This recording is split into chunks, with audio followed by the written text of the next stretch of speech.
Mira esta fotografía. No me refiero a mirarla de pasada. Me refiero a detenerte, a estudiarla de verdad. Es una imagen de San Petersburgo tomada en 1778, 2 años antes del día oscuro. Y lo que ves en ella no debería existir según la historia que nos enseñaron. Fíjate en los edificios del fondo. Esa simetría no era nueva. No estaba en construcción. Estaba terminada, perfecta, monumental. ¿Y los andamios? No hay ninguno. Eso es lo primero que deberías preguntarte hoy. No qué pasó el 19 de mayo de 1780, sino qué estaba pasando justo antes. Porque si quieres entender cómo termina una civilización, primero tienes que entender cómo vivía en sus últimos días. Y nadie te ha contado eso, todavía. Hay algo que me ha estado perturbando desde hace meses. Todos hablan del día oscuro, el cielo negro, el mediodía convertido en medianoche, las velas encendidas en pleno mayo. Lo he investigado, lo he documentado. Y si llevas tiempo siguiendo esta investigación, ya sabes lo que ocurrió. Pero hay una pregunta que nadie hace. ¿Qué estaba pasando en Tartaria justo antes? No en el momento del colapso, no en los años posteriores cuando los mapas empezaron a borrarse y las enciclopedias se reescribieron, sino en las semanas, los meses, quizás los años anteriores al 19 de mayo de 1780. ¿Qué señales había? ¿Qué documentos existen de ese periodo exacto? ¿Y por qué esos documentos son los más difíciles de encontrar de toda esta investigación? Empecemos por lo que sí sabemos. En 1770, los mapas europeos todavía muestran Tartaria con total normalidad. El nombre aparece en cartografías holandesas, francesas, británicas. Es un territorio vasto, real, documentado por instituciones serias durante siglos. En 1775 algo cambia. No en los mapas, todavía no, sino en los archivos diplomáticos. Hay una serie de cartas intercambiadas entre la corte rusa de Catalina la Grande y emisarios en Asia Central que datan de ese período. Cartas que hablan de movimientos inusuales de población en los territorios que los mapas todavía llamaban Gran Tartaria. Cartas que describen ciudades que encontraban parcialmente vacías, ciudades que no estaban en guerra, ciudades que simplemente se estaban vaciando. La explicación oficial para esas cartas es migración estacional. Pueblos nómadas moviéndose con sus rebaños. Pero mira las ciudades de las que hablan. Fíjate en sus dimensiones. Fíjate en la arquitectura que describen los emisarios rusos. No estaban describiendo campamentos. Estaban describiendo infraestructura permanente. Edificios de piedra, sistemas de canales, plazas pavimentadas.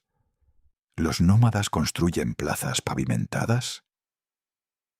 Hay un documento que tardé semanas en encontrar. No está en los libros de historia convencionales. Está en los registros de la Sociedad Geográfica Imperial Rusa, archivados en San Petersburgo. Un informe de expedición, fechado en octubre de 1778, 18 meses antes del día oscuro. El expedicionario, cuyo nombre está redactado en la versión que pude consultar, describe su llegada a una ciudad que los mapas de la época marcaban como uno de los centros administrativos del territorio tartario en Asia Central. Lo que encontró lo dejó sin palabras. La ciudad estaba intacta, los edificios en pie, las plazas limpias, las estructuras monumentales sin daño visible. Pero no había nadie, sin cuerpos, sin señales de combate, sin rastros de enfermedad o epidemia, sin indicios de incendio o inundación. La ciudad estaba perfectamente conservada y absolutamente desierta. El expedicionario escribió, y esto es lo que me persigue, que encontró mesas con utensilios todavía colocados. almacenes con provisiones que apenas habían comenzado a deteriorarse, herramientas de trabajo depositadas con cuidado, no arrojadas en pánico, sino guardadas con la meticulosidad de alguien que planea regresar. Esa parte del informe fue clasificada en 1783, 3 años después de su redacción. ¿Por qué clasificas el informe de una ciudad desierta? Necesito que entiendas la escala de lo que estoy describiendo. No hablo de una aldea. No hablo de un pueblo pequeño en un rincón del mapa. Los territorios que los cartógrafos del siglo XVIII identificaban como Tartaria cubrían una extensión comparable a todo el continente europeo. Eso no es una estimación mía, es lo que muestran los mapas. Mapas que puedes ver hoy en los archivos de la Biblioteca Nacional de Francia, en la colección de la Biblioteca Británica, en los fondos digitalizados de la Universidad de Leiden. Para que una civilización de esa escala desaparezca de los registros sin dejar un período de transición documentado, sin guerras registradas, sin refugiados, sin relatos de conquista, sin nada, necesitas una de dos cosas: o un colapso tan rápido que no hubo tiempo de registrarlo, o una operación de borrado tan eficiente que los registros que existían fueron eliminados después. Y aquí está la parte que más me cuesta procesar. Ambas cosas podrían ser ciertas al mismo tiempo. Si llegas por primera vez a este canal, bienvenido. Sé que el algoritmo te trajo aquí por alguna razón. Escríbeme en los comentarios qué fue lo que te hizo empezar a cuestionar la historia oficial. Leo cada uno. Y más de una investigación que publiqué aquí surgió de algo que un espectador encontró en su propia ciudad. Volvamos a las señales, porque es ahí donde esto se vuelve imposible de ignorar. 1776. El mismo año de la independencia americana, hay algo que casi nadie conecta con esa fecha. Los registros aduaneros de 3 puertos europeos, Hamburgo, Ámsterdam y Marsella, muestran un descenso abrupto en el comercio con los territorios del interior de Asia. No una disminución gradual, una caída en vertical. Las rutas comerciales que llevaban décadas funcionando simplemente se detienen. No hay registros de bandidos que las cerraran. No hay documentación de guerras que las bloquearan. Las caravanas dejaron de llegar y nadie escribió por qué. Los mercaderes de esas ciudades portuarias dejaron constancia de sus pérdidas en registros que todavía existen. Escribían sobre proveedores que no respondían, sobre intermediarios que habían desaparecido, sobre cargas que habían sido pagadas por adelantado y nunca llegaron. El año es 1776, 4 años antes del día oscuro. ¿Coincidencia? 1777. Un astrónomo alemán llamado Johann Elert Bode, cuyo trabajo sí está documentado y es verificable, publica una serie de observaciones sobre anomalías en el cielo nocturno, sobre Asia Central. No descripciones dramáticas, no visiones apocalípticas, observaciones técnicas, precisas, del tipo que hacen los astrónomos, que se preocupan más por la exactitud que por el impacto. Describe luminiscencias atmosféricas inusuales, variaciones en la coloración del horizonte nocturno, sobre latitudes que corresponden exactamente a los territorios tartarios, y una nota al margen, pequeña, casi descartable, donde menciona que esas anomalías no coincidían con ningún fenómeno volcánico registrado en esa época. Las anomalías atmosféricas sin fuente volcánica conocida, sobre los territorios que 3 años después desaparecen de los mapas, documentadas por un astrónomo respetado en 1777. ¿Qué estaba ardiendo? Pero la señal más perturbadora No viene de los archivos diplomáticos ni de los registros astronómicos. Viene de los mapas mismos. Compara un mapa europeo de Tartaria de 1760 con uno de 1775. A primera vista parecen iguales, los mismos contornos, los mismos nombres, el mismo territorio vasto y bien delineado. Míralo más despacio. En el mapa de 1760, los cartógrafos incluyen detalles internos, ciudades con nombres, ríos con denominaciones, rutas comerciales trazadas con precisión, el tipo de detalle que solo tienes cuando recibes información de personas que viven ahí. En el mapa de 1775, el contorno existe, pero el interior empieza a vaciarse. Menos nombres de ciudades, menos detalle de rutas. Zonas que antes estaban descritas con precisión, ahora aparecen etiquetadas con frases vagas. Territorio inexplorado. Regiones inciertas. Paso desconocido. No porque los cartógrafos de 1775 fueran peores que los de 1760, sino porque sus fuentes de información habían desaparecido. Los informantes internos, los comerciantes, los corresponsales locales. Todos esos ojos dentro del territorio que alimentaban la información cartográfica habían dejado de responder. Hay algo más que quiero que notes en esas fotografías tempranas de San Petersburgo y Moscú, las que datan de finales del siglo XVIII, 2 o 3 décadas después del día oscuro. Fíjate en los edificios, fíjate en su estado. No son edificios nuevos, tienen la pátina de la antigüedad en sus fachadas. Los elementos decorativos muestran el desgaste que produce no 1 o 2 décadas, sino generaciones de exposición climática. Las piedras de los pórticos tienen los bordes redondeados que produce el paso constante de personas durante mucho tiempo.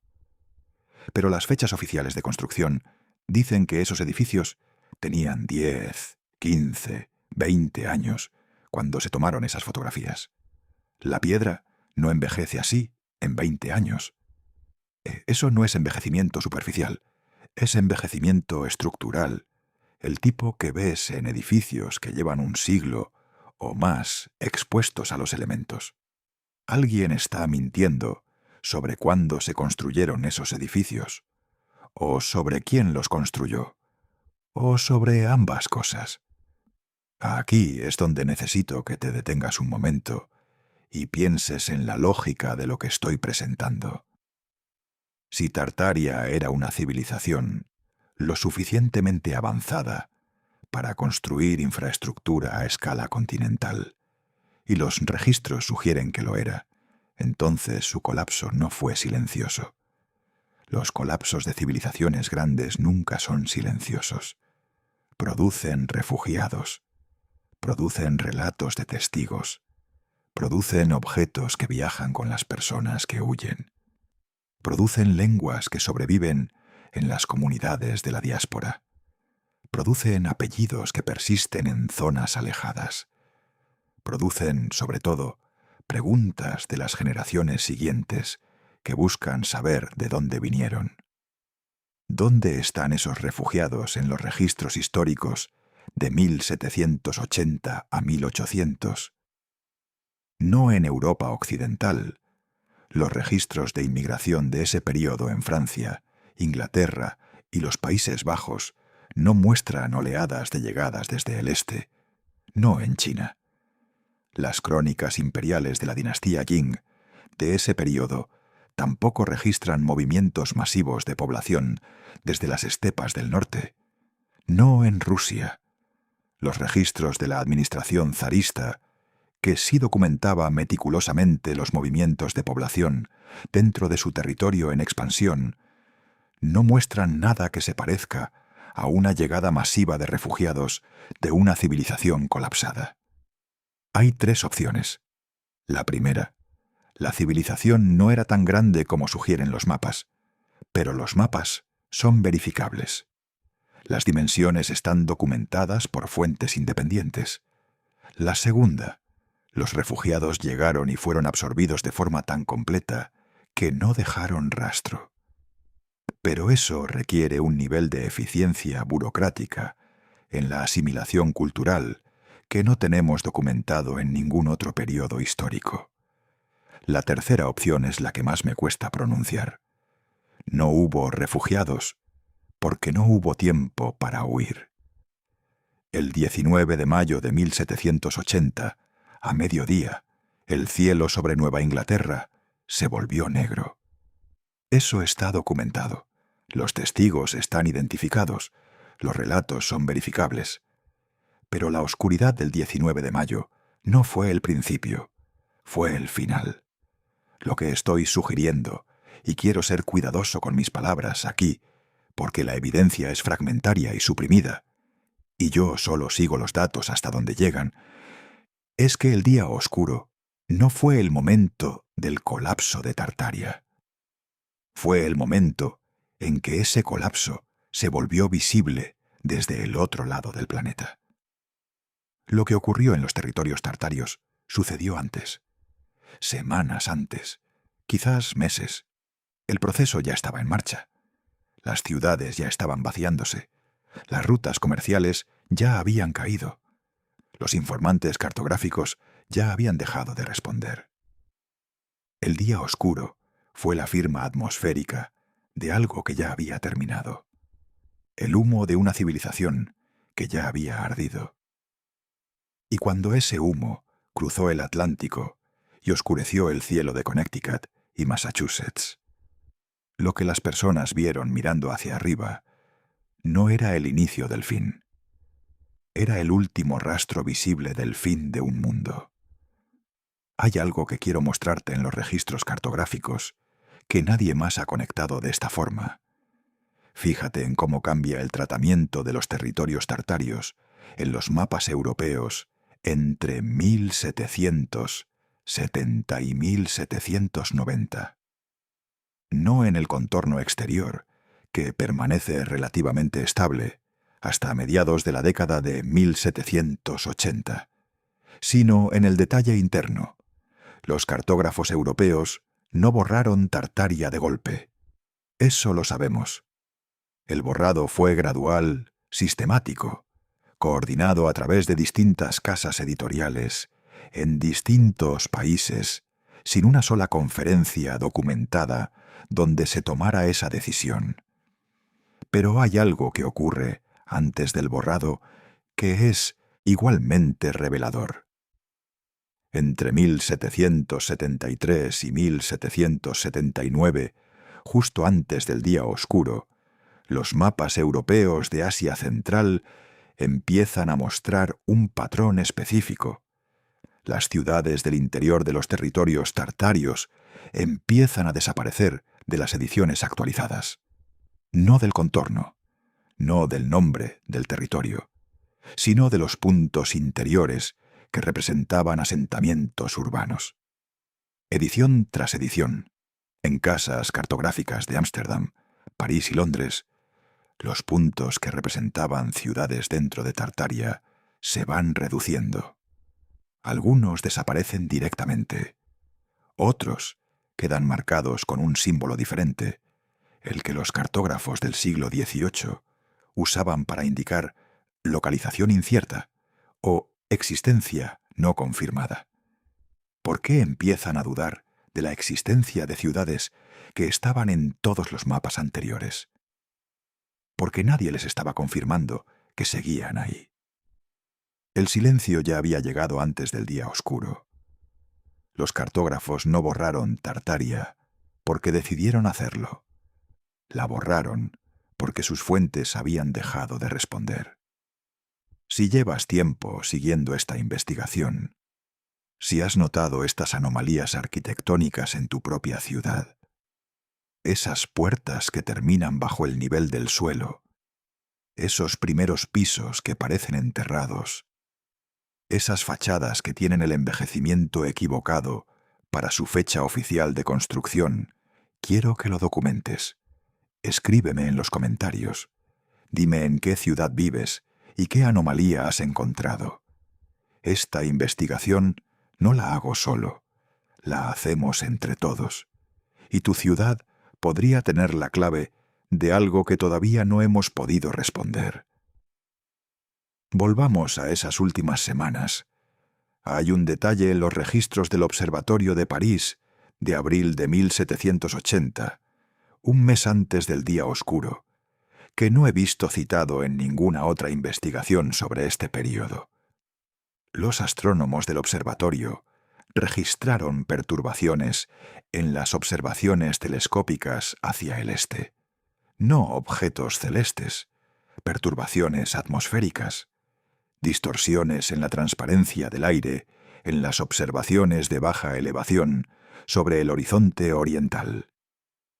El astrónomo de guardia en esos días anotó que las condiciones atmosféricas sobre Asia eran anormalmente perturbadas para la época del año.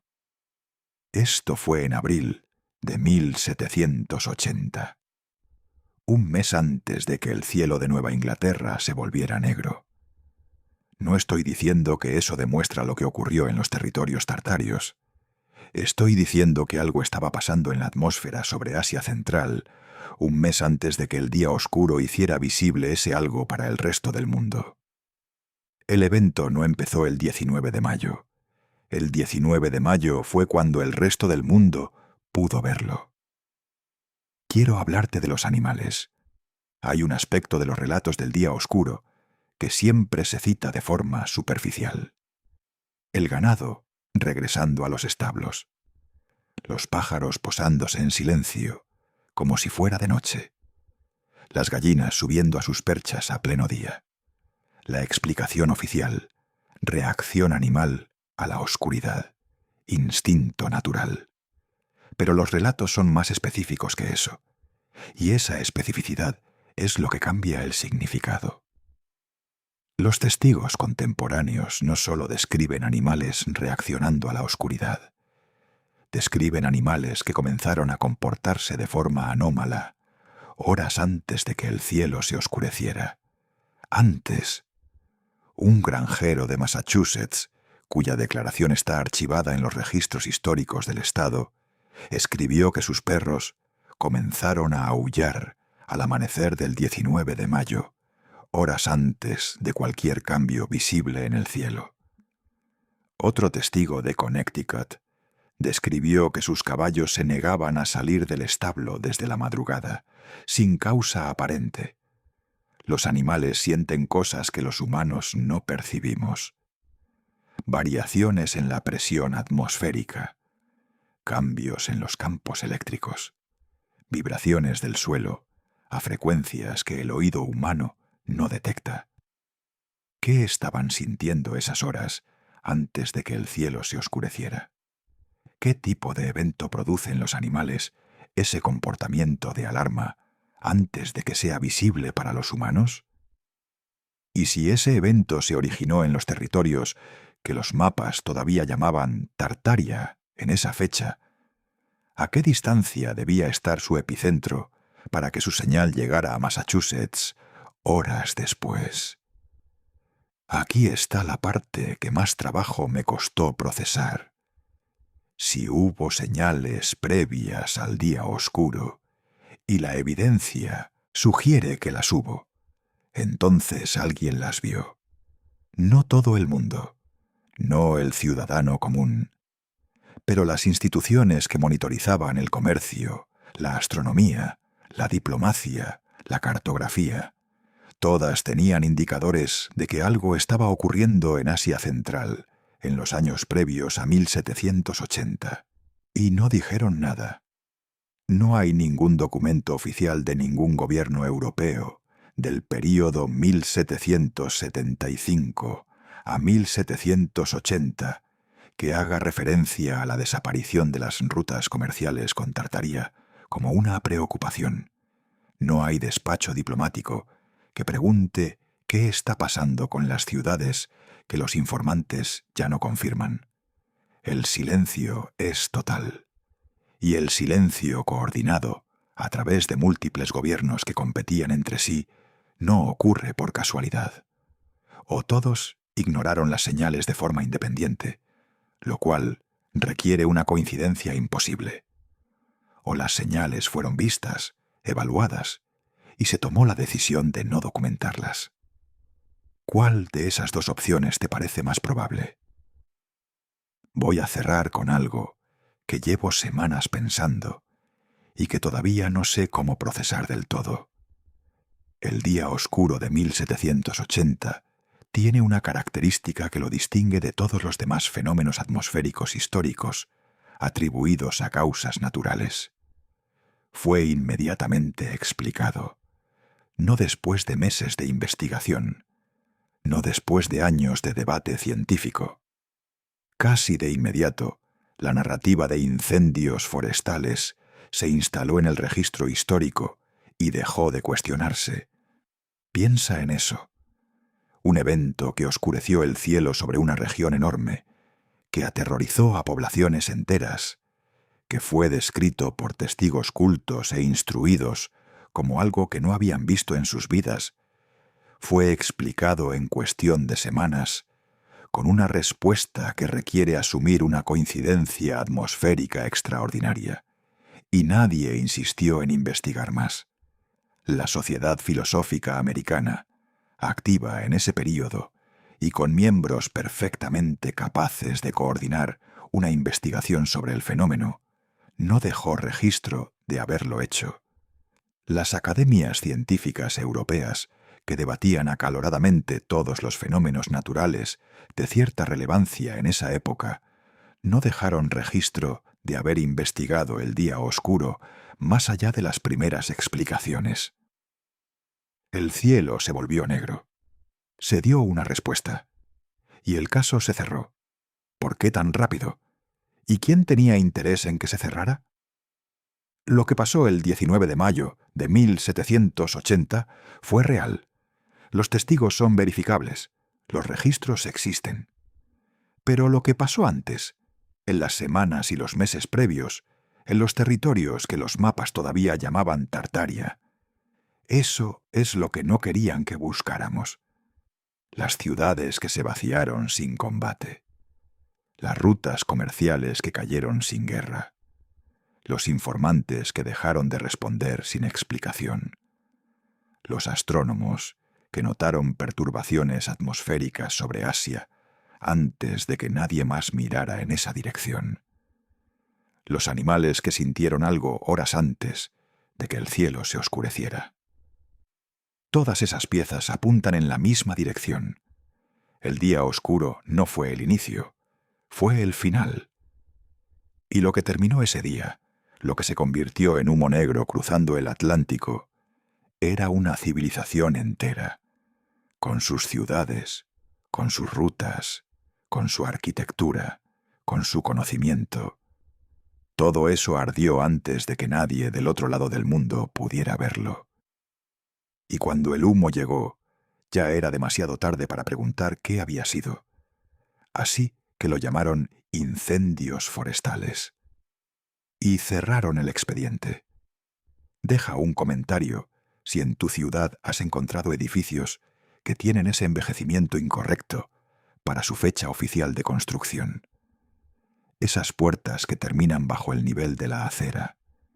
Esos sótanos que tienen ventanas con molduras ornamentales que no tienen sentido debajo del suelo.